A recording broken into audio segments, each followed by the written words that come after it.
மிக்க நன்றி. இங்க எல்லாரும் சப்போர்ட் பண்ணி வந்தது. ஒரு சின்ன படத்துக்கு இவ்வளோ சப்போர்ட் கிடைக்கும்னு நினைச்சது நாங்கள் நினைச்சு கூட பார்க்கல. ஸோ ஃபர்ஸ்ட் தமிழ் பேச முடியல அப்படின்னு சொல்லி அவர் அழுகிறாருன்றது இல்லை, அது ஒரு ரொம்ப ஆனந்த கண்ணீர் மாதிரி தான். ஏன்னா இந்த படம் இப்போ ஆரம்பிச்ச ஒரு படமே இல்லை, கடைசி ஒரு 5 வருஷமா எல்லாரும் ஒன்றா டிராவல் பண்ணிட்டு இருக்கோம். ஸோ படம் முடியுமா முடியாதா, எடுக்க முடியுமா, ஏன்னா அந்த டெரெயின்லேருந்து எல்லா ஷூட்டிங்லேருந்து சவுண்ட்ஸ்லேருந்து எல்லாமே ரொம்ப சேலஞ்சிங்கான ஒரு விஷயம் தான். ஏன்னா நீங்கள் அந்த படத்தை பற்றி இன்னும் அவரு பேசும்போது நிறைய கிடைக்கும். அவங்க அவரை ஃபஸ்ட்டு கூப்பிட்டாங்க, ஆனால் அவர் பேச மாட்டேன்ட்டு போயிட்டாரு. ஸோ அந்த மாதிரி டெரெயினில் ஷூட் பண்ணுறதுங்கிறது ஒரு பெரிய ப்ரொடக்ஷன் டீமோட சப்போர்ட் இல்லாமல் இண்டிவிஜுவலாக இண்டிபெண்டாக எல்லாரோட க்ரௌட் ஃபண்டிங் வச்சு பண்ணுறது ஈஸியான விஷயம் இல்லை. ஏன்னா இது வரைக்கும் நானே இந்த ஊரில் போய் பார்த்ததே இல்லை.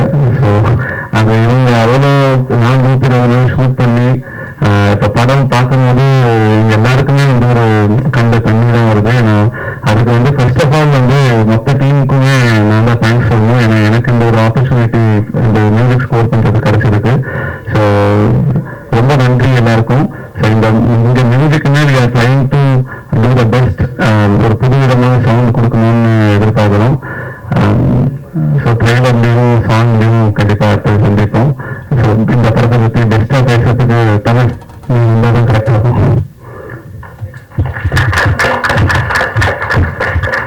ஃபர்ஸ்ட் இந்த டீமுக்கு ஃபர்ஸ்ட் தேங்க்ஸ் தான் நினைக்கிறேன். கிட்டத்தட்ட ஒரு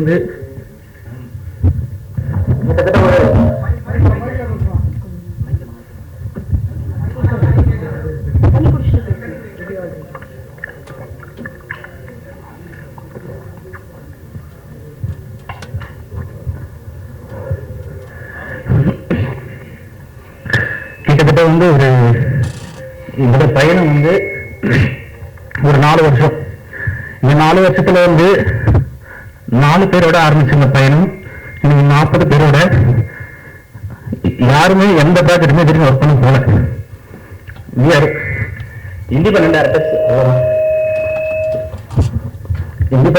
டைரக்டர்ஸ் அண்ட் இண்டிபெண்டன்ட் டீம் யாருமே யார்ட்டையும் ஒர்க் பண்ண முடியல. சரி, நாங்க சேர்ந்து ஒரு படம் பண்ணலாம்,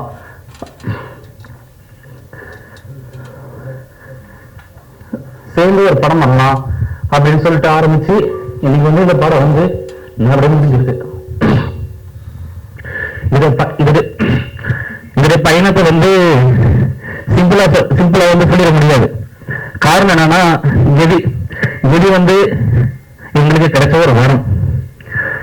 அந்த படம் அதோடைய தன்மையிலிருந்து அந்த மக்கள் பேச பண்ற ஒவ்வொரு பிரச்சனையும் உண்மைத்தன்மையாகவும் அழுத்தமாகவும் மக்களுக்கான படமா இந்த முடிஞ்ச அளவுக்கு உருவாக்கி இருக்கும். ஒவ்வொரு டைமும் அந்த மக்கள் ஃபேஸ் பண்ற பிரச்சனை ஒரு 110 days அந்த பையன் நாங்கள் ஷூட் பண்ணியிருக்கோம். இந்த 110 days அந்த மக்கள் சுமக்கிற சுமைய அந்த குதிரை சுமந்துட்டு போது அந்த குதிரை சுமக்கிற சுமையும் அந்த மக்கள் சுமக்கிற சுமையும் சொல்லி மாளாது. சின்ன அரிசி பருப்பு வாங்கினா கூட அந்த மக்கள் இந்த பாதியில நடந்து போய் டவுனுக்கு போய் தான் அந்த அரிசி பருப்பு வாங்கிட்டு வரணும். சொல்ல போனா அந்த மலை கிராமத்துல ரோடு வசதி இல்லாம 5 ஊர் இருக்கு. 5 ஊருக்குமே டிஸ்டன்ஸ் 10 கிலோமீட்டர். ஒரே ஒரு ஒத்தடி பாதை மட்டும்தான். அங்க டாய்லெட் கிடையாது, மெடிக்கல் ஃபெசிலிட்டி கிடையாது. ஈவன் இவங்க ரேஷன் வாங்கினா கூட ஒரு திருவிழா மாதிரி ரேஷன் வாங்கினா அந்த பாதையில ஒட்டுமொத்த ஊரும் ஒரு 40 பேர் 50 பேர் அந்த சாக்கு பையை தூக்கிட்டு ஒரு அடிமைகள் போவாங்க பாத்தீங்களா. ஒரு அடிமைகள் ஒரு ஸ்லேவ் எப்படி இருப்பாங்களோ அந்த மாதிரி ஃபீல்ல அவங்கள பார்க்கும்போது எனக்கு அவ்வளவு கஷ்டமா இருக்கும். அந்த 40 பேரும் அந்த ரேஷனை வாங்குறதுக்கு நடந்து போய் கொடைக்கானல் டவுன்ல வாங்கிட்டு வந்துட்டு இருக்காங்க. ரேஷன் கார்டு கூட அங்க கிடையாது. இந்த மாதிரி சினாரியோல அந்த மக்கள் நாங்க இருக்கும்போது மிட் நைட் ஷூட்டிங் போயிட்டு இருக்கு. ஒரு அம்மாவுக்கு உடம்பு முடியல. ஒட்டுமொத்த ஊரும் பெரிய போராட்டம். ஈவினிங் ஒரு 6 மணி. ஆக்சுவலி என்னன்னா அங்க நீங்க ஃபாரஸ்ட்ல போனா நம்ம இங்க இருக்கிற ஸ்ட்ரீட் லைட்ஸ் அதெல்லாம் எதுவுமே இருக்காது. ஒரு ஒத்தடி பாதை அனிமல்ஸ் அந்த மாதிரி தான் போயிட்டு இருக்கோம். அந்த ஒத்தடி பாதையில மிட் நைட்ல ஏத்தம் ஸ்லோப்ல நம்மளால மூச்சு பிடிச்ச மாதிரி ஒரு 5 நிமிஷம் நடக்க முடியாது.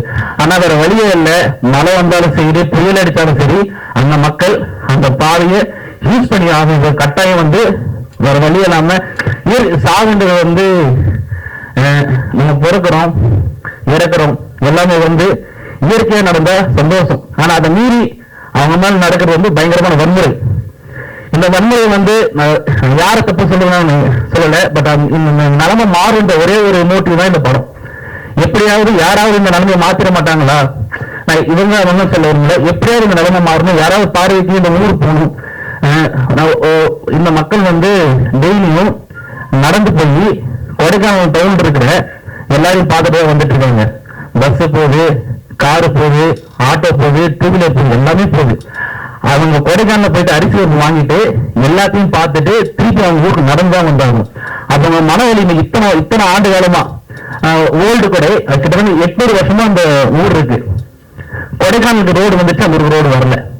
ஆனா கொடைக்கானல் ஹிஸ்டரி எடுத்து பாத்தீங்கன்னா அந்த ஊர் தான் கொடைக்கானலுடைய ஆரிஜினே, அதுதான் அந்த ஊர் தான் கொடைக்கானலுடைய ஆரிஜின். ஆனா கொடைக்கானல் டூரிசம் கொடைக்கானலுக்கு ரோடு வந்துருச்சு, அந்த இடத்துக்கு வந்து ரோடு வரல. அவங்க அந்த மக்கள்கிட்ட நாங்க டிஸ்கஸ் பண்ணும்போது அவங்களுடைய ஒரு கேள்வி என்னவா இருக்கு அப்படின்னா, இன்னைக்கும் வந்து அவங்க வந்து வயசானவங்க எல்லாமே வந்து அழுகுறாங்க, எப்படியாவது வந்து எங்க நிலைமை மாறிடாதா, என்னுடைய பேரன் என் பேத்தி.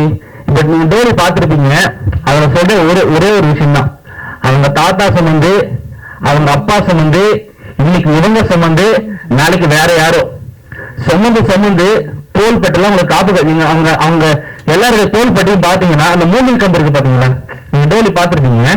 அந்த மூங்கில் கம்பு வந்து இந்த இடத்துல பாத்தீங்கன்னா வயசானவங்களை வந்து காப்பு காய்ச்சி போடுவோம். அவ்வளவு கொடுமையாக இன்னைக்கு வந்து அவங்க இருக்காங்க. அந்த அந்த அந்த அந்த தோள்பட்டையை பார்க்கும்போது அழுவாங்க. என்னைக்கு இது மாறும், திடீர்னு வந்து ஒரு தோட்டத்தில் இருப்பாங்க, இல்லை இது மாதிரி ஆயிரத்தி சீக்கிரம் வாங்கினா ஊர்ல இருக்கிற எல்லாமே தனி தோட்டம், அங்க போன் டவர் கூட கிடைக்காது. நீங்க ரீச் பண்ணா கூட இப்ப சொந்தக்காரர் ஒருத்தர் தோட்டம் எப்படி இருக்குன்னா இதான் ஊரு, தோட்டத்துக்கு அவங்க மலைக்குள்ள வந்து 2 கிலோமீட்டர் 3 கிலோமீட்டர் தள்ளி போடுவாங்க. இன்கேஸ் அப்போ தோட்டத்தில் இருக்கிற எதாவது ஆச்சு அப்படின்னா அந்த இன்ஃபர்மேஷன் ஊர்ல இருக்கிற ஒவ்வொரு தோட்டத்துக்கு போயிட்டு நடந்து போயோ ஓடி போயோ சொல்லி எல்லாரும் வந்து அசம்பிள் ஆகி மூங்கில் வந்து ஊர்ல கிடையாது, மூங்கில் வெட்டத்துக்கு 3 கிலோமீட்டர் போகணும். அந்த அவங்க சொந்த அந்த மூங்கில் வெட்டத்துக்கு காட்டுக்குள்ள வந்து 3 கிலோமீட்டர் போயிட்டு அந்த மூங்கில் வெட்டிட்டு ரெடிமேடா வச்சுக்கிட்டு மூங்கில் காஞ்சி போயிடும். நிறைய விஷயங்கள் இருக்கு. எப்பயுமே மூங்கிலுடைய ப்ராசஸ் என்ன அப்படின்னா, ஒரு மூங்கில கட்டுறாங்க அப்படின்னா பச்சை மூங்கில் 9 கண்ணு வச்சு வெட்டுவாங்க. ஏன் 9 கண்ணு அப்படின்னா, நம்மளுடைய 5 feet 6 feet நம்முடைய ஹியூமனுடைய பாடி 5 feet 6 feet அந்த மாதிரி இருந்துச்சு அப்படின்னா அந்த லென்த்துக்கு அவங்களை கட்டிட்டு லாஸ்ட் 2 கண்ணும் கடைசி 2 கண்ணும் வந்து ஆளுங்க சுமந்துப்பாங்க. ஒட்டுமொத்த ஊர் அவங்களை தூக்கிட்டு போகும், ஊர் கூட தேர்ந்துப்பாங்க சொல்லுவாங்க பாத்தீங்களா. ஆனா இந்த குடும்பம் வந்து இந்த மாதிரி ஒரு சினாரில வந்து வரக்கூடாது. அவ்வளவு கஷ்டமா இவ்வளவுக்கு மனசு வந்து போயிட்டு எல்லாம் ஊரை விட்டு போறதுக்கு வந்து நிறைய பேர் அவங்க சொல்லுவாங்க, நீங்க வந்து இங்க ஏன் இருக்கீங்க, கிளம்பி மேல வர வேண்டியதானே. அந்த ஒரே ஒரு கேள்வி எனக்கு ஒரே ஒரு இது என்னன்னா, எதுக்கு அவங்க வரணும். இப்போ அவங்க ஊருக்கு வந்து ஒரு கேஸ் சிலிண்டர் போகுது, கேள்வி அவங்க ஊருக்கு வந்து கேஸ் சிலிண்டர் போகுது. ஒரு கேஸ் பில்லை வச்சு என்னால வந்து ஒரு அட்ரஸ் ப்ரூஃப் வாங்க முடியும், என்னால வந்து பேங்க்ல வந்து ஈஸியா என்னால பேங்க் அக்கௌண்ட் ஓபன் பண்ண முடியும். அவங்களுக்கு தேவையான எல்லாமே வந்து அவங்க தேடி போடணும்னு சொல்ல வரல. ஒரு கேஸ் போது அவங்க ஊருக்கு அந்த இன்னொரு விஷயம் என்னன்னா, அந்த கேஸ் ஒரு வீட்டுக்கு எடுக்கணும்னா அந்த இந்தியன் கேஸோ இருக்கிற மற்ற கேஸ் கம்பெனி எதுவா இருந்தாலுமே ஃபர்ஸ்ட் போய் வெரிஃபை பண்ணுவாங்க. எப்பவுமே நீங்க கேஸ் எடுத்தீங்கன்னா உங்க வீட்டுல வெரிஃபை பண்ணுவாங்க. அந்த மாதிரி ஒரு 2 பேரு கேஸ்ல இருந்து அந்த பாதையில நடந்து போய் வெறிப்பை வேர்த்து விறுவிறுத்து உப்பு போட்டு அந்த ஆள் வரும்போது கேட்கணும், ஒரு நாள் நாங்க வந்து ஷூட்டிங் முடிச்சு ஏறி வரோம், இந்தியன் கேஸ்ல இருந்து ஒரு 2 பேர் நடந்து வந்துட்டு இருக்காங்க, எங்க போயிட்டு வரோம் கேட்டா, நாங்க அப்புறம் ஷூட்டிங் முடிச்சுட்டு நாங்க 4 பேர் ரிட்டர்ன் கீழே இறங்கிட்டு இருக்கோம், வெள்ளை போயிட்டு வந்துட்டு இருக்கோம் அப்படின்னு சொல்லும் போது உப்பு எப்படி இவங்கெல்லாம் இங்க இருக்காங்க. மணல ஒரு பேசிக்கா இருக்கிற மக்களோட மனநலம் என்னமா இருக்கும்னா, ஒரு நாள் நடந்ததுக்கான அவங்களுடைய மனவலிமை, ஒரு நாள் நடந்ததுக்கு அவங்க சொல்ற ஒரு ஸ்டேட்மெண்ட் எப்படிங்க இந்த மக்கள் வந்து இங்க இருக்காங்கன்னு கேட்கிற. அப்போ ஒவ்வொரு நாளும் இதுதான் அவங்க வாழ்க்கைன்னு இருக்குல்ல, இது வந்து எப்ப மாறும் எப்படி மாறுன்ற கேள்வியோட தான் இன்னைக்கு இருக்காங்க.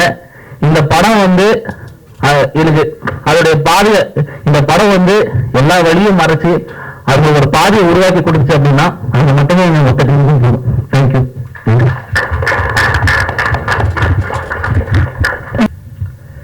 நீங்கள்லாம் வந்திருக்க எல்லாத்துக்கும் வணக்கத்தை தெரிவிச்சுக்கிறேன். அப்புறம் இந்த சின்ன டீமை சப்போர்ட் பண்ணுறதுக்கு இவ்வளோ பிஸியான டைமில் கூட எங்களுக்காக வந்திருக்க அமித் சாருக்கு நன்றி தெரிவிச்சுக்கிறேன். அப்புறம் இந்த விழா நல்லா சிறப்பிச்சு நடக்கிறதுக்கு ஒரு எடுத்து நடத்திட்டு இருக்கேன் எங்கள் அண்ணன் தியாவோ சான்ஸ் சாருக்கு நன்றி தெரிவிச்சுக்கிறேன். மற்றும் இந்த ஊடகத்துறை வந்திருக்க நண்பர்கள் எல்லாத்தையும் நன்றி தெரிவிச்சுக்கிறேன். ஃபர்ஸ்ட் கெவினா என்ன அப்படின்னு ஒரு இருக்க ஒரு கேள்விங்க. கெவின் ஒரு டைட்டில் வச்சோம். கெவின்றது என்னன்னா அவர் பள்ளத்தாக்கு, அது ஒரு மீன். அந்த இடம் என்னமா இடத்துல அமைஞ்சிருக்குன்னா கொடைக்கானல், நடுவுல கேவி, கீழே பெரிய குளம். கொடைக்கானல் வந்து ஒரு 10 கிலோமீட்டர் வந்தோம்னா கீழே ஊருக்கு வந்துடலாம். அங்கிருந்து கீழே போனா 10 கிலோமீட்டர். இந்த இடைப்பட்ட நடுவில் இருக்கிற ஊர் தான் இந்த கேவி. 2 இடத்துக்கும் போறதுக்கு வந்து 10 கிலோமீட்டர், கீழே 10 கிலோமீட்டர். அந்த இடம் வந்து டேரக்டர் சொன்னார். ரொம்ப எமோஷனலா பேசுறது காரணம் என்னன்னா, இந்த 4 வருஷம் 5 வருஷம் உழைப்பு பண்றது ஒரு சாதனை. எல்லாமே கஷ்டப்பட்டு தான் படம் பண்றோம், செய்யறோம், எல்லாம் உண்மைதான். ஆனா ஒருத்தவங்க கஷ்டத்தை கஷ்டப்பட்டு சொல்ற ஒரு விஷயம் இருக்கு இல்ல, அது நாங்க கிட்டத்தட்ட அந்த ஊருக்கு போய் 1 வருஷம் அந்த ஊர்ல இருந்தோம். அந்த மக்களோட வாழ்க்கை என்னமா இருக்காங்க, அவங்களோட பிரச்சனை என்ன, அவங்க என்னமா இவங்களோட வாழ்வியல் என்னமா இருக்கு, எதை சார்ந்து இருக்குன்றதை தெரிஞ்சுக்கிறத உண்மையாக இருந்து அதை பார்த்து அங்கே என்ன விஷயம் இருக்கிறாங்க. நாங்கள் ஒரு கதை எடுத்துட்டு போனோம். அந்த கதை ஆக்சுவலாக அங்கே தேடி போன இடம் மலைக்கிழமை இடத்துல லொக்கேஷன் போனோம். நாங்கள் யதார்த்தமா அந்த ஊருக்கு போகும்போது சம்பவம் அது உண்மையாக ஒரு சம்பவமே நடந்திருந்தது. அந்த சம்பவம் நடந்திருக்கும் போது அந்த கதைக்களத்தை ரெடி பண்ணி செஞ்சு பார்க்கும்போது ரியலாக விஷயம் அனுப்பும் போது இன்னும் எங்களுக்கு அந்த மக்களோட சப்போர்ட்டும் எங்களுக்கு இப்போ நாங்கள் நடிச்சவங்க யாரும் பெரிய ஆர்டிஸ்டா பெரிய ஹீரோக்கள் யாரோ பெருசா இல்லை எடுக்கும் எல்லாமே வெளியே தெரியும்னா அப்படின்னா ஒரு 4-5 பேர் இருக்காங்க செய்யறாங்க. அதை தாண்டி அந்த மக்கள் இந்த 4 வருஷம் அவங்களையும் கூட கஷ்டப்பட்டு அவங்களுக்கு ஒரு விரிவாரம் பார்க்கணும், இது மூலமே எங்களுக்கு வந்துடாதா அப்படின்ட்டு எல்லா சூழலும் எங்க கூட எல்லா விதத்திலும் சப்போர்ட் பண்ணாங்க. அந்த ஊரை பத்தியான விஷயங்கள் நிறைய நீங்க கேள்விப்பட்டிருப்பீங்க, இதுல தெரியாம இருந்திருக்கும். அந்த ஊரை பத்தி தெரியும்னா அந்த ஊர் மக்களுக்கு ஒரு கஷ்டமான ஒரு இடம், அந்த மக்களோட வாழ்க்கைக்கான ஒரு இந்த மாதிரி ஒரு இடம். ஆனா வெளியிருந்து போறவங்களுக்கு அது என்ன மாதிரி ஒரு கொண்டாட்டம் நிறைஞ்ச ஒரு இடமா இருக்கும். ஒரு ட்ரக்கிங் வரவங்களுக்கோ இல்ல அங்க சுத்தி பார்க்க வரவங்களுக்கோ அது அப்படி ஒரு ஊருக்கு ஒரு இயற்கை இது அழகு அப்படின்றோம்னா அங்க இருக்க மக்களோட வாழ்க்கையை உயர்ந்து போன வாழ்க்கையை தான் அந்த இடம் அமைஞ்சிருக்குன்றது வெளியே வரவங்களுக்கு தெரியாது. நாங்களும் ஃபர்ஸ்ட் டைம் போகும்போது அப்படியே இருந்துச்சு, அழகான ஒரு இடமா இருக்கு செய்யாது. அங்க உள்ள இறங்கி நாங்க போகும்போது அதை கதைக்கிறோம், அந்த ஊர் மக்களோட பிரச்சனை எல்லாம் செய்யும் போது அது இன்னும் எங்களுக்கு பெண்களோட விஷயம் அமைவதற்கு ஒரு காரணமா இருந்தது. அப்புறம் இந்த படத்துல முக்கியமான விஷயம் சொல்லணும்னா, இந்த படத்துல ராசி சார் சொல்ல இருக்கு, அதனால மேற்கு தொடர்ச்சி மலை தேன் படத்தோட ரைட்டர் அவர்தான் இந்த கதையில எங்க ஒரு 3 வருஷம் எங்களோட டிராவல் பண்ணி செஞ்சு எல்லாம் இப்ப போன வருஷம் காலமாயிட்டாரு. அவர் இறந்ததுக்கு அப்புறமா தேனி சார்ந்த மக்கள் அந்த ஸ்லாங்கு அந்த மாதிரி விஷயத்த வச்சு பண்றதுக்கு அதை எடுத்து போறதுக்கான ஒரு பொறுப்பு எனக்கு கிடைச்சு நான் அதை அசோசியேட்டா ஒர்க் பண்றேன்.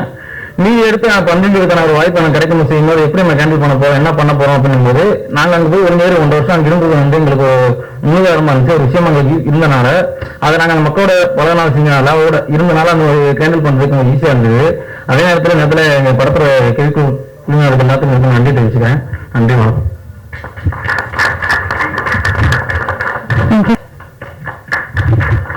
எல்லாருக்கும் வணக்கம்.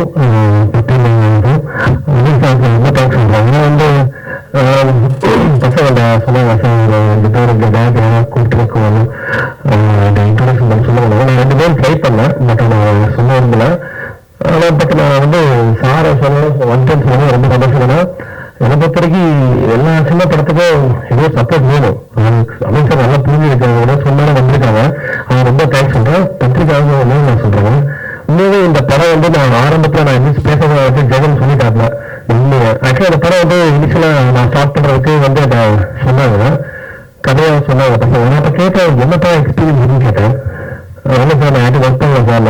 சரி ஓகே, யார்ட்டு ஒர்க் பண்ணல, ஷார்ட் ஃபிலிம் தான் பண்ணிக்கலாம் கேட்டேன். இல்லை சார் அதுவும் பண்ணுவீங்கன்றாங்க. அப்போ எப்படி படம் பண்ணுவீங்க பாருன்னு கேட்டேன். இல்லை சார் பண்ணுவேன் நாங்கள். ஆனால் படம் போடுறேன் நாங்கள், எப்படி நீங்கள் எப்படி படம் போடுவீங்கன்னு தெரியும். நான் படம் போட்டு படம் ஃப்ரீயாக ரெகுலராக சொல்லி கேட்டேன். இல்லை சார் நாங்களே தனி காட்டுறேன், என்ன பண்ணுன்னு கேட்டேன். சரி சார் அந்த படத்தை மாசமா அப்போ எனக்கு ஏதாவது படத்தில் ஏதாவது பண்ணி காட்டுங்க, எப்படி பண்ணுவீங்க. அதாவது அந்த கிராமத்துல லைஃப் கிடையாது, வண்டி எதுவும் கொண்டு முடியாது, அந்த இருட்டுல எப்படி படம் பண்ணீங்கன்னு கேட்டேன். அப்ப அவங்க என்ன பண்ணாங்கன்னா அந்த ஊர் கிராமத்து மக்களை வச்சு அந்த லாந்தர் வழக்கு செட் பண்ணி டார்ச் வச்சு எனக்கு ஒரு பைலட் ஃபீல் படம் காட்டினாங்க. எனக்கு அதுக்கப்புறம் கான்செப்ட் ஆயிடுச்சு, ஓகே கண்டிப்பா படம் பண்ணலாம்னு சொல்லிட்டு நான் அந்த கிராமத்துக்கே போனேன். சரி கிராமத்தை பார்த்துருவோம். இங்க இன்னைக்கு கூட 8 கிலோமீட்டர் நடந்து போய் தான் மளிகை பொருள் வாங்குறாங்களா இல்ல ரேஷன் கடைக்கு போறாங்க எனக்கு வந்தவே முடியல. இவரை கிராமம் இருக்காங்க கிராமத்துக்கு போயிட்டு நான் ஒரு நாள் நைட்டு 10 o'clock நடந்து போனோம். 10 o'clock அளவு இருக்கிறாங்க. அந்த வீட்டுல நடந்து போய் நைட்டு 12, 1 o'clock வந்து ரீச் ஆகும். இறங்கி போறதுக்கு 2 hours ஆகுது, மேல வரதுக்கு 4 hours ஆகும்.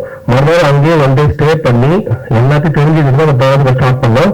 பட் நான் வந்து ஒரு ஸ்டேஜுக்காக கண்டு போன காரணம் வந்து இன்னொரு நான் இதை ப்ரொடியூசர் என்ன பண்ணுறேன், நாங்கள் படம் பண்ணிட்டோம் இல்லைப்பா நம்ம ஒரு தெரிஞ்ச ஃபேஸ் வச்சு பண்ணுங்க, கொஞ்சம் நல்லா இருக்கும் டிசைன் பண்ணுங்க அப்படின்னு நான் என்னோட பார்ட் ஆஃப் வியூல நான் அப்படிதான் திங்க் பண்ணேன். அதே அதே ப்ரொடியூசர் நான் திங்க் பண்ணேன். பட் அவங்களோட பாயிண்ட் ஆஃப் வியூல ரொம்ப ஸ்கிரிப்ட் ஸ்ட்ராங்காக ஒரு ஸ்கிரிப்ட் பிடிச்சிருந்தது.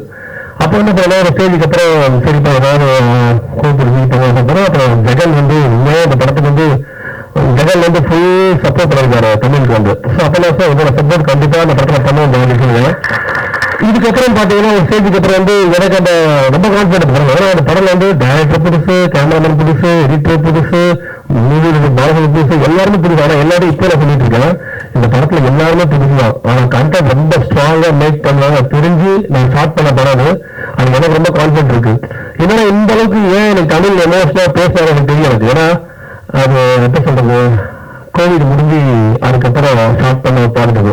ஸோ அதுக்கு அந்த டைம் எடுத்தது. ஒரு ஸ்டேஜ் பார்த்தீங்கன்னா அந்த கிராமத்துல ரோடு போட ஸ்டார்ட் பண்ணிட்டாங்க. அதனாலதான் இம்மிடியேட்டா பண்ணாங்க. ஆக்சுவலா இன்னொரு வேற எங்கேயோ நடிச்சிருந்தா கூட அந்த அளவுக்கு மக்களுக்கு கொடுத்துருக்க மாட்டாங்க. ஏன்னா ரொம்ப ப்ராப்ளம்ஸ் இருப்பாங்க. ஆதவன் நான் பார்த்தேன் ஆக்சுவலா அந்த சீன்ஸ்லாம். பட் ஏன்னா இந்த மாதிரி ஒரு டெடிகேஷன் இருந்தாலும் அந்த படம் பண்ண முடியும். ஏன்னா பண்ண முடியும். ஏன்னா அவ்வளோ டிஃபிகல்ட் ஆகும். நான் பார்த்துருவேன் எப்படி யாரும் தங்க முடியாது. 10 தங்க எப்படி தங்குவாங்க, அவ்வளோ இருக்கும். எதுவுமே கிடைக்காது, எந்த ஃபெசிலிட்டியும். பட் இந்த மாதிரி படம் பழைய ஆசைப்பட்டு சாப்பிட்ட படம் நல்ல படம் உண்மையாவே நல்லா வந்திருக்கு. ஆக்சுவலா என்ன இப்ப ஆக்டர் சொல்றது எனக்கு மனசுல சிரிப்பு இருக்கு. ஏன்னா நம்ம நடிக்கும் இடத்துல படம் இல்லை. ஆக்சுவலா திடீர்னு இந்த பசங்க என்ன பண்ணாங்க, சார் இல்லை சார் நீங்க ஒரு கேரக்டர் பண்ணி நினைச்சுப்பா நான் நடிக்கணும் அப்படின்னு கேட்டாங்க. அப்புறம் நான் வந்து எனக்கு ஒரு கேரக்டர் கொடுத்து ஃபர்ஸ்ட் ஸ்டார்டிங் 10 மினிட்ஸ் அந்த கேரக்டர் வரும். அப்ப நான் யோசிச்சு பார்த்தேன், இதனால அது இந்த பசங்களுக்கு வந்து இவ்வளவு திறமை இருக்காங்க. எனக்கு அவசியம் நம்ம நடிக்கிறோன்ற இன்டென்ஷன் எல்லாம் இல்லை. நமக்கு சும்மா ஏதோ ஒரு சீன் வந்தா அது ஆசைப்படுறோம் எல்லாருமே. பட் அதை தாண்டி ஒரு 3 நாள் போர்ஷனை கூட்டு போய் எனக்கு முக்கியமான கேரக்டர் நடிக்க வச்சு அதை நல்லா பெர்ஃபார்மன்ஸ் பண்ணி நான் அந்த வீடியோ எடுத்து எல்லா டேரக்டரும் கேட்டேன். இங்க உள்ள பெரிய பெரிய இயக்கம்லாம் கேட்டேன். உண்மையாவே இந்த பசங்க நல்லா அடிக்க வச்சுக்காக சொல்லிட்டு இதுல முக்கியமா எல்லா இயக்கோட கேட்டேன். எல்லாருமே இங்க நல்லா பண்ணிருக்கீங்க. நான் அப்பதான் எனக்கு திருப்தி. ஓகே அப்ப நம்ம நடிக்கிறோமா அப்படின்றது. அப்ப உண்மையா அந்த அவுட்புட் அந்த வேங்க டேலண்ட் அந்த பசங்க இருக்குன்றது தெரிஞ்சுக்கிட்டாங்க. இப்ப அவங்க வந்து என்ன கேட்கறாங்க, சார் நீங்க வாங்க எந்த படம் நடிக்கணும். அப்ப ஆச்சரியப்பட்டேன். ஸோ ஒரு டைரக்டர் வந்து உண்மையாவே என்ன பொறுத்த வரைக்கும் யாராவது அடிக்க வைக்க முடியும், அவங்க வீட்டுக்கும் அந்த கிரியேட்டிவிட்டி இருக்கு. அதாவது அந்த டைரக்டர் வந்து இந்த கேரக்டர் தேவைன்னா அந்த கேரக்டர் இப்போ நிறைய படங்கள்ல எல்லாமே நியூஸ் நடிக்கிறாங்க, ஃபுல்லா கிராமத்து மக்கள் அடிக்கிறாங்க. எப்படின்னா டைரக்டர் பண்றாங்க. டைரக்டர் நினைச்சாங்கன்னா அந்த கிராமத்து மக்கள் சரி எல்லாருமே அவங்களோட கிரியேட்டிவிட்டி கண்டிப்பா கொண்டு வர முடியும். கண்டிப்பா நான் சொல்றேன், இந்த படம் வந்து எனக்கு ரொம்ப ஹார்ட்ஃபுல்லான படம் தான். கடைசி இந்த படத்துக்கு ஃபுல் சப்போர்ட் இருக்கும். எல்லா சப்போர்ட்டும் நான் கண்டிப்பா பண்ணுவேன். எல்லாருமே இந்த ப்ரெஸ்ல வந்து ஜஸ்ட் எல்லாருமே இந்த படத்தை நீங்க சப்போர்ட் பண்ணுங்கன்னா உண்மையா ரொம்ப நல்ல படம். ஏன்னா எல்லாருமே இந்த கிராமத்துல கஷ்டத்தை காட்டி தான் ஏதாவது சொல்லி படம் இருக்கிறதுல வரும். அவங்க நல்ல விரும்புவாங்க. நானே இன்சூரன்ஸ் ஸ்டார்ட் பண்ணேன். ஸோ இந்த படம் ரொம்ப நல்ல ஒரு நம்பிக்கை இருக்கு. என்னோட சப்போர்ட் மீடியாவோட சப்போர்ட் நல்லா வரும். அதுக்கு ரொம்ப திருப்பி நான் தேங்க்ஸ் பண்றேன். எல்லாருமே என்ன ஆடுகள் இது எல்லாருமே டீம் தான். இந்த டீம் வந்து எப்படின்னா எல்லாருமே வந்து எப்படி ஜெனுவா ஒர்க் பண்ணுவாங்க படத்துல. நான் அந்த ஜெனுவிட்டி படத்துல பார்த்திருக்கேன். நான் 4 படம் பண்ணிருக்கேன். ஆனா மற்ற எல்லா டெக்னீஷியன் எல்லாரும் அவ்வளவு ஜெனுவன். படம் தான் பண்ண வந்திருக்கேன், வேற எதுவும் பண்ண வரல. இந்த வேற படம் பண்றது மட்டும்தான். அப்படின்ற ரொம்ப ரியலிஸ்டிக்கா பண்ண டீம் தான் அது. ஸோ கண்டிப்பா அந்த படம் ஒரு பெரிய இடத்துக்கு வருது ரொம்ப நம்பிக்கை இருக்கு. நான் கண்டிப்பா இந்த சென்சிட்டிவ் பத்தி பேசுவாங்க. நீங்க படம் வந்து பாருங்க. எல்லாருக்கும் தெரியும். நன்றி, வணக்கம். புதியவர்களை வாரி அணைக்கும் உயர்த்திவிடும் முன்னோடி சிறப்பு விருந்தினர் திரு அமீர் அவர்களை அன்போடு பேச வைக்கிறேன்.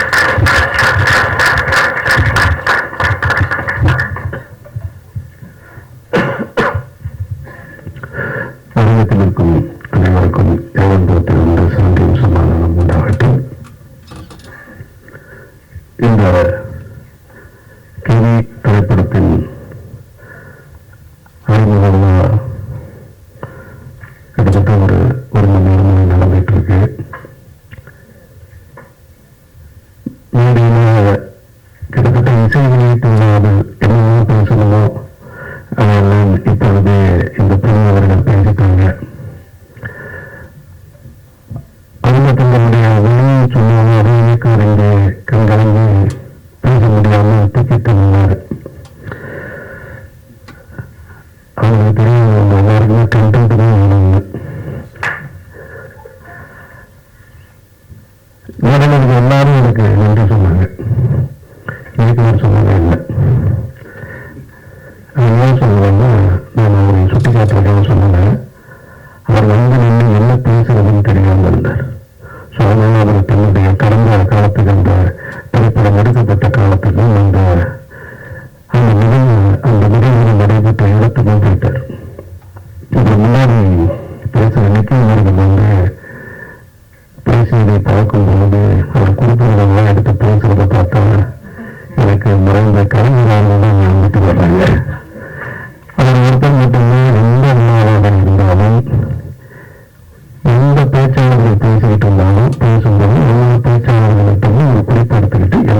சந்தோஷம். கேவி இது ஒரு நாயகனுடைய பெயர் கிடையாது, ஒரு ஊருடைய பெயர். அந்த ஊர் வந்து பெரியகுளத்துக்கும் தேனிக்கும் நடுவில் இருக்கிற ஒரு ஊர்.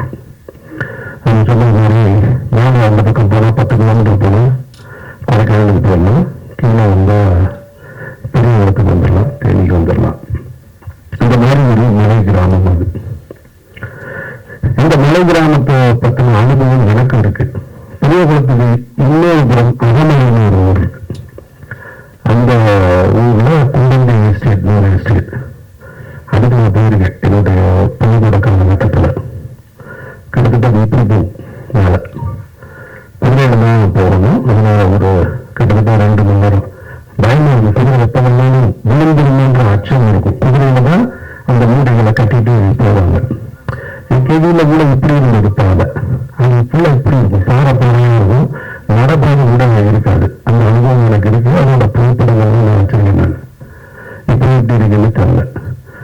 அது மாதிரியான ஒரு மலை கிராமத்தை பற்றி அந்த மலை கிராமத்தில் மருத்துவமனை வருவதாக இருக்கட்டும், அல்லது பள்ளிக்கூடங்களுக்கு வருவதாக இருக்கட்டும், இந்த மாதிரி சாலை வசதி இல்லை. அப்போ ஒரு பெண் கர்ப்பமடைந்துட்டு கர்ப்பிணி இருக்காங்க, அவங்க வந்து மருத்துவமனைக்கு போகும். அந்த பிரசவ நேரத்துக்கு மருத்துவமனைக்கு போகணும்னா அந்த வழி சொல்லுவாங்க. வீட்டில் ஆலோசனைக்கு தெரியும், அந்த தண்ணீர் குடம் உடைஞ்சிருவா அப்படின்னு சொல்லுவாங்க. அந்த தண்ணீர் குடம் உடைஞ்சு அங்கிருந்து ஒரு 2 மணி நேரத்துக்குள்ள மருத்துவமனைக்கு போயிடும். அதுதான் அந்த தாயும் சிவனையும் குழந்தையும் காப்பாற்ற முடியும். ஆனால் இந்த கேவி கிராமத்திலிருந்து, வெள்ளக்கேவி கிராமத்திலிருந்து மருத்துவமனைக்கு, அரசு மருத்துவமனைக்கு வருவதாக இருந்தால் 7 மணி நேரம் ஆகும். இது பகல்லையே இந்த கஷ்டம். இரவு நேரத்தில் என்ன செய்யறது அப்படின்னா அது வீடு பணிய வைக்கிறது. அவ்வளவுதான். அப்படி ஒரு இரவு நேரத்தில் நடந்திருக்கக்கூடிய ஒரு சம்பவத்தை தான் அவங்க படம் காட்டியிருக்கிறதா சொல்றாங்க. இப்போ அந்த ஊர்ல, இப்போ நீங்க எந்த ஊர் படமாக்குறாங்களோ அந்த ஊர்ல கடந்த வாரம் ஒரு பெண் உடல்நிலை பாதிக்கப்பட்டு டோனியில கொண்டு போகும்போது தாமதமாக இறந்துட்டாங்க. இதுதான் இன்றைய நிலைமை. இதை நம்ம கவனிக்க வேண்டிய என்னன்னா, இந்த மாதிரியான சாலை வசதிகள் இல்லாம நிறைய கிராமங்கள் இருக்கு, மலை கிராமங்கள் இருக்கு. இன்னும் ஆற்றை கடந்து கயிற்று பாலத்தை தொங்கிவிட்டு பள்ளிக்கூடத்துக்கு போகக்கூடிய மாணவர்கள் இருக்காங்க. ஆற்றை கடந்து போகக்கூடிய ஒற்றை பள்ளிக்கூடம் இருக்கு. இதெல்லாம் இருந்துட்டே தான் இருக்கு. அப்ப சுதந்திரம் பெற்ற இவ்வளவு நேரம் ஆகியும் இன்னும் இது போன்ற விஷயங்கள்ல வந்து நம்ம மேன்மை அடையல அப்படின்றது வருத்தக்கூடிய செய்திதான். அது யாரும் மறக்க முடியாது. அப்ப இங்கே நம்ம கவனிக்க வேண்டிய என்ன இருக்குன்னா, ஃபார்முலா ரேஸ் கார்பெண்டை நடத்துற அளவுக்கு நம்ம நாடு முன்னேறி இருக்கு. அப்போ அந்த அளவுக்கு முன்னேறி இருக்கிறனால இந்த மாதிரியான மருத்துவமனைகளுக்கு கொண்டு போவதற்கான சாலை வசதிகளை முன்னேற்ற வேண்டியது அவசியமானது. அதுவும் இதுமனே நம்ம வந்து அதுவும் தேவைதான். ஆனால் இந்த அடிப்படை தேவையும் ரொம்ப முக்கியன்றதுதான் நம்ம பார்க்கணும். அப்போ அப்படி ஒரு சூழல்ல தான் இந்த கிட்ட நான் வழியை சொல்றேன் சொன்னாங்க. உங்க நண்பர்களை பார்த்து சொன்னாங்கன்னா இந்த செய்தியை நீங்க கடத்தணும், அரசுக்கு கொண்டு போய் கடத்தணும் அப்படின்றதுதான் அவங்களுடைய நோக்கம். அதுக்கு தான் நான் ஸ்பீக்கர் வந்து நிற்கிறேன். நான் அவர்கள் சொல்ல நினைப்பதை என்னுடைய வாயிலாக நான் உங்ககிட்ட சொல்றேன். நிச்சயமாக இப்போ ஜெய்பின்ற திரைப்படம் வந்தது. அந்த திரைப்படத்தை பார்த்ததற்கு பின்னால் தமிழக அரசு உடனடியாக தலையிட்டு இளைஞர்களுக்கான அவருடைய வாழ்க்கையை மேம்பட செய்வதற்கான பத்தாவது இதெல்லாம் நடந்தது. அது மாதிரியாக கேவி திரைப்படமும் ஒரு சூழலை ஏற்படுத்தும், அவருடைய வாழ்க்கையை மாற்றத்தை ஏற்படுத்தும்னா அப்படி ஒரு சூழல் நடக்கணும்னு நான் வேண்டுகிறேன். உங்களுக்கு அந்த கருத்து இப்ப தமிழக அரசின் கவனத்துக்கு இந்த கேவி திரைப்படத்தையும் கொண்டு வர வேண்டியது அவசியமாக இருக்கின்றது, மறுக்க முடியாத உண்மை. இதுல இன்னொரு சிக்கல் இருக்கு. அது வந்து படக்குழுவினரையும் தப்பா நினைச்சுக்க கூடாது. அதாவது ஒரு திரைப்படம் என்பது அது ஒரு மெயின் ஸ்ட்ரீம் மீடியா. திரையரங்குக்கு வந்து லைட் அமைத்துட்டு எதுக்கு இவ்வளவு ஸ்பீக்கர் வச்சிருக்காங்க அப்படின்னு சொன்னா அவங்க ஒன்றை உணர்வதற்காகத்தான். இது மாதிரி இல்லை. இதெல்லாம் 5.1 7.1 டால்பி ஸ்டீரியோ எல்லாம் வந்ததுக்கு பின்னாடி அந்த திரைப்படம் இந்த தாக்கத்தை தாக்கத்தை தனக்கு ஏற்படுத்தணும் அப்படின்றது. இப்போ நீங்க படப்பிடிப்பு தளத்துல நான் கஷ்டப்பட்டேன், அங்க ரொம்ப சிரமம் இருந்தது, நாங்கள் வேதனைகளை அனுபவிச்சோம், கண்ணீரை அனுபவிச்சோம் அப்படின்னு சொல்லுவதால் மட்டும் அது கடந்துடாது ஆடியன்ஸ்க்கு. அந்த திரைப்படம் அதை கடத்துதா, அது அந்த வேலையை செய்யணும்ன்றது ரொம்ப முக்கியமானது. ஏன்னா அதில் நீங்க ரொம்ப கவனமா இருக்கணும்.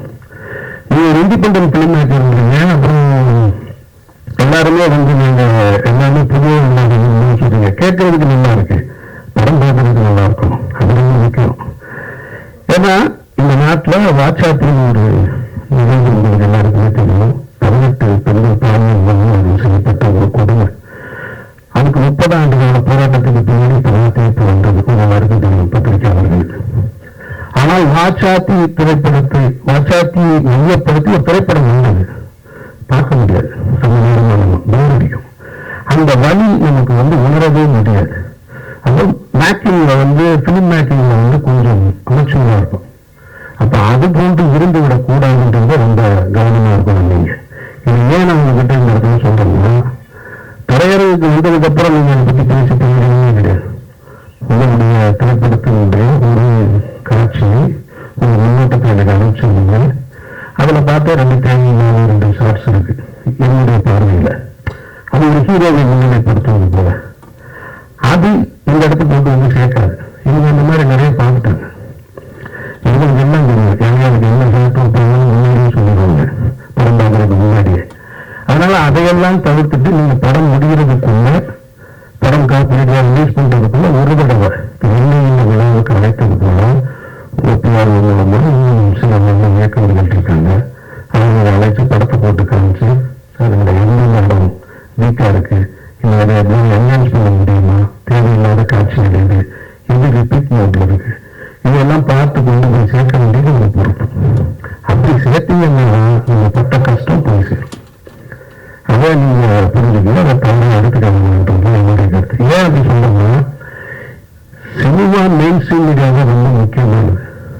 எந்த வழியை சொல்வதாக இருந்தாலும், சமீபத்திய உதாரணங்கள் நீங்க சொல்லிட்டு வாழை சொன்னீங்க, வாழை மெயின் ஸ்ட்ரீம் சினிமாவுக்கு பக்கத்துல இருக்கு, அதுதான் அதனுடைய வெற்றி.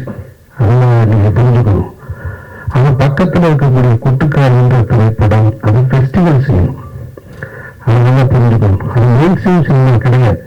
அதுக்காக அது நல்ல படம் அர்த்தம் இல்லை. அது ஃபெஸ்டிவல் மோடுக்காக தயாரிக்கப்பட்ட ஒரு படம்.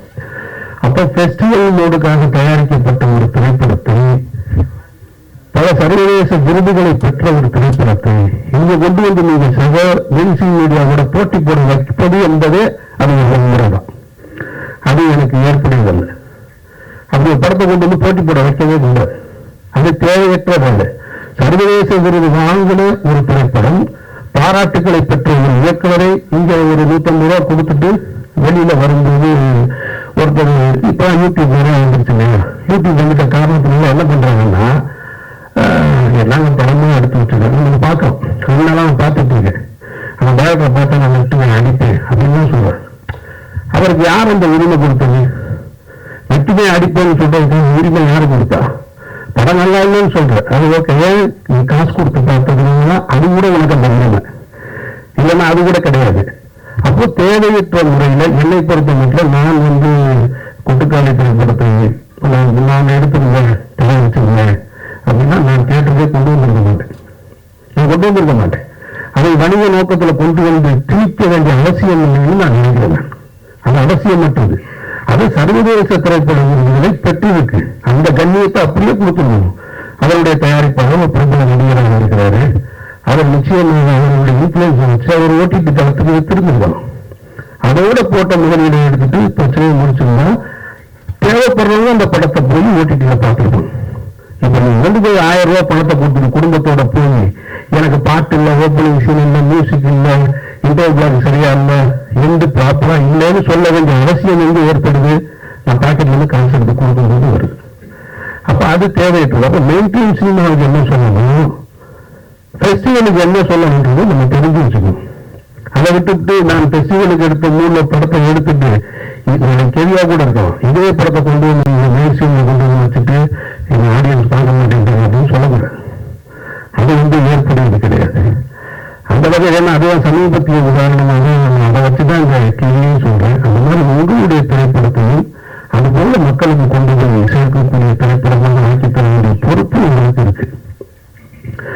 இங்க நிறைய இருக்கு.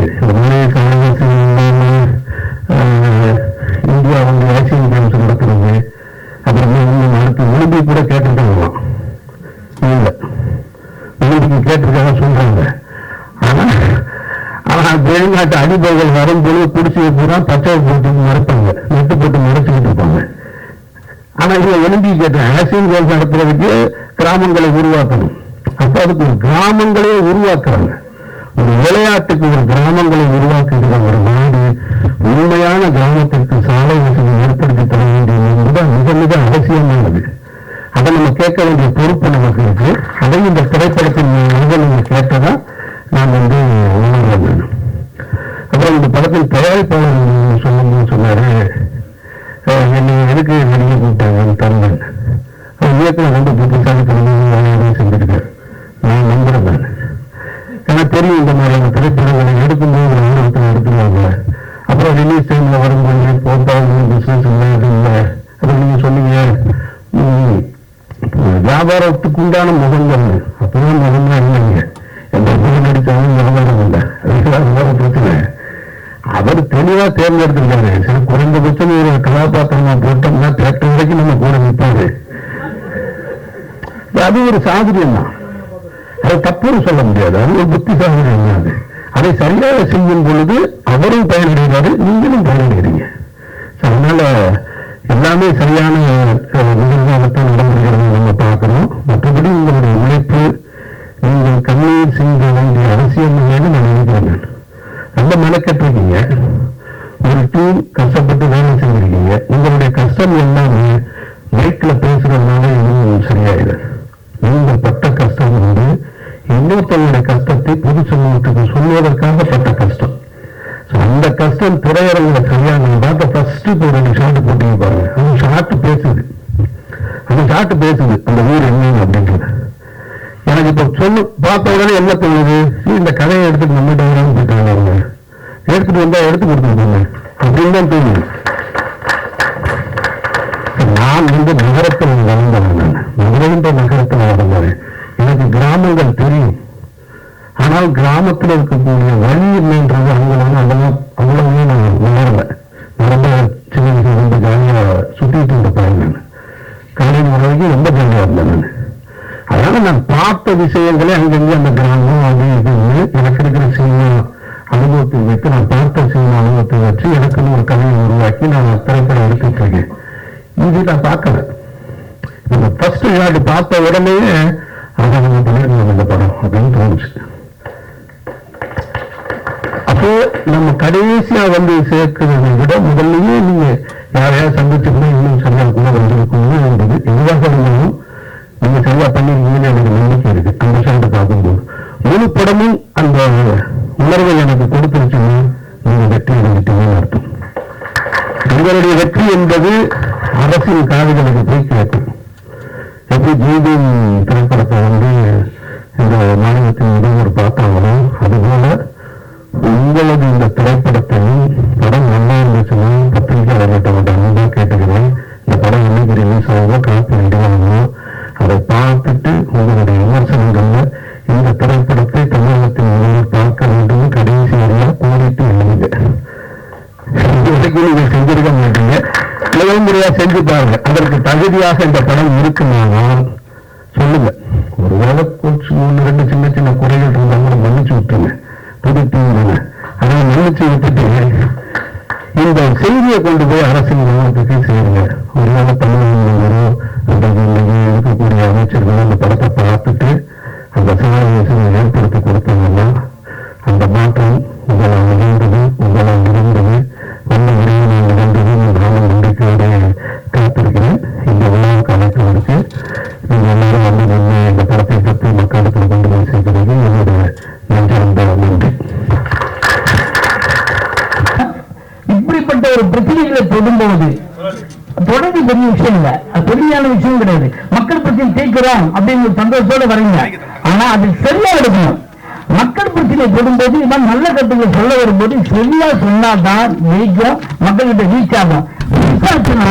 நல்ல விஷயம் யாருமே சொல்ல மாட்டாங்க, வரவங்க எல்லாரும் பேக்க வச்சுக்குவாங்க. நல்ல கருத்து மக்களுக்கு சேர மக்களும் பார்க்க மாட்டாங்க. அப்படி ஒரு ஆபத்தான விளையாட்டை விளையாடுறீங்க, அதை பத்தி உங்க கருத்து?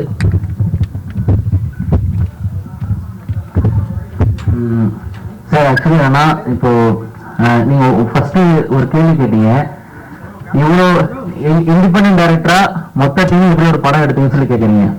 அவங்களோட அதுவும் மக்கள் பிரச்சனையை எடுத்திருக்கீங்க, கமர்ஷியல் ஏன் பண்ணிருக்கலாமே, அந்த இதுதான் வந்து பொழுதுபோக்கு சினிமாவில் ரொம்ப எதுக்கு இந்த கதைக்கு சொல்லி கேட்குறீங்க சார். இப்போ அமீர் சொன்னார் பார்த்தீங்களா, வாச்சாத்தி சம்பவம். ஆக்சுவலியா வந்து நான் சித்தேரி அந்த பிட்ல தான் இருக்கேன். அங்க நடக்கிற வழி வேதனை எல்லாத்தையும் வந்து நிறைய சம்பவம் வெளியே சொல்ல முடியாது. அமித்ஷா கூட தெரியாது நான் சித்தேரின்ட்டு, ஓகேங்களா? ஆனா அந்த சம்பவங்கள் எல்லாமே கண்ணார பார்த்து என் சித்தப்பா என் தெரிஞ்சவங்க அந்த மாதிரி நிறைய சம்பவங்கள் கதைகளாகவும் இன்னைக்கு சாட்சியா வாங்கிட்டு இருக்க நிறைய பேர் எனக்கு தெரியும். நம்ம இன்னைக்கு ஒருத்தர் அந்த வழியை தெரிஞ்சா மட்டும்தான் நம்மளை வந்து அந்த புது உணர்வோட நம்ம சொல்ல முடியாது. எங்கிருந்து வந்ததுதான் சார் நம்மளுடைய ஐடென்டிட்டி. நம்ம என்ன சொல்லணும்னு நினைக்கிறோம் பாத்தீங்களா, அந்த டாப் வந்து ஃபர்ஸ்ட் அங்கதான் பிகின் ஆகும், எங்க தான் பிகின் ஆச்சு. அதான் ஃபீல் பண்றேன்.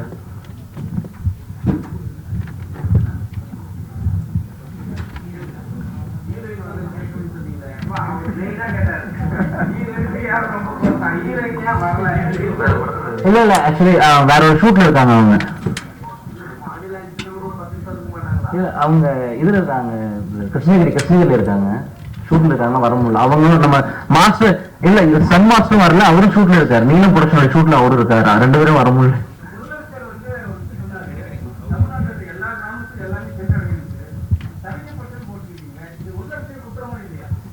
இல்ல சார், என்னன்னா நீங்க கூகுள்ல டைப் பண்ணீங்கன்னா கர்ல்ஸ் வில்லேஜ் என்னன்னு சொல்லி போட்டீங்கன்னா இந்த ஊர் தான் வரும். கர்ல்ஸ் வில்லேஜ் தெரியாதுன்னு சொல்லல சார், புரியுது சார்.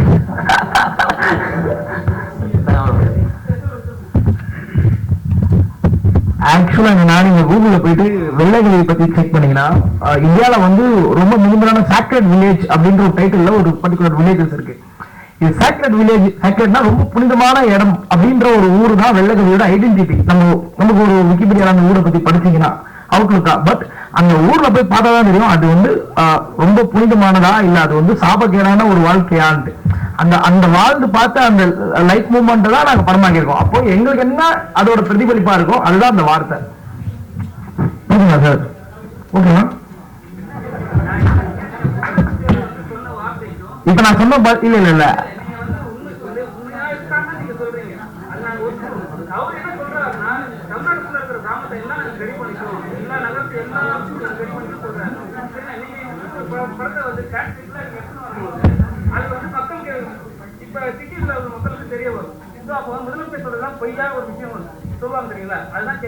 அது மக்கள் தான் முடிவு பண்ணோம்.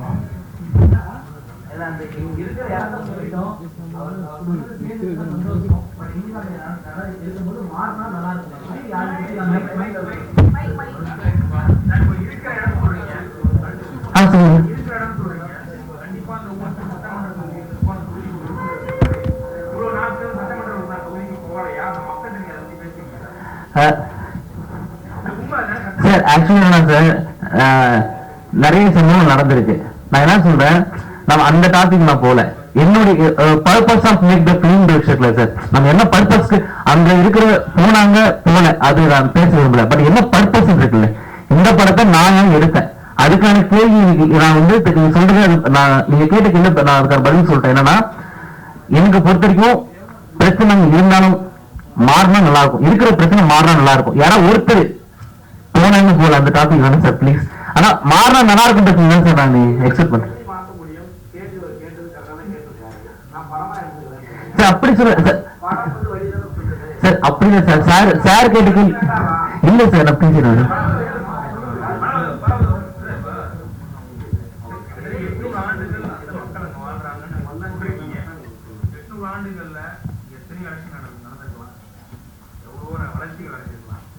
அந்த ஒரு வார்த்தையை கூட அந்த மக்கள் உங்களுக்கு தெரியலையா? யாருமே இங்க வரல, அரசியல் கட்சியா இருக்கட்டும், ஒரு சமூக ஆர்வலர் யாருமே இங்க வந்தாங்க வரல அப்படின்னு உங்களுக்கு தெரியலையா? இந்த கதையை எழுதும் போது நீங்க அதை யோசிக்கலையா? அதுக்கான விஷயங்கள் சார் ஆக்சுவலா நான் அதுக்கான விஷயங்கள்லாம் படத்துல பேசியிருக்கோம். நீங்க பார்த்துட்டு படம் பார்த்துட்டு நீங்க பேசினா கொஞ்சம் அது என்ன இடத்துல இருந்தா நாங்க பேசியிருக்கோம் இருக்குல்ல சார். ஆக்சுவலா சொன்னீங்க, நான் படத்துல வந்து என்னோட ஐடியா வச்சுட்டு நீங்க கேட்ட கேள்விக்கு எல்லாத்துக்கும் வந்து ஒரு சீன்ஸ் வச்சிருக்கேன். நீங்க அது ரிலீஸ் ஆகும்போது நீங்க அதுக்கான எந்த இடத்துல தான் அதை பேசணுன்ற கேள்வி வந்து நீங்க அப்ப கேட்டீங்கன்னா கொஞ்சம் கரெக்டா இருக்கும். சரி பண்ணிடும், பேசி தப்பாயிடக்கூடாது அது. அதனால ஓகே சார், தேங்க்யூ சார். படம் பார்த்துட்டு பேசுங்க. தேங்க்யூ சார், மிக நன்றி சார்.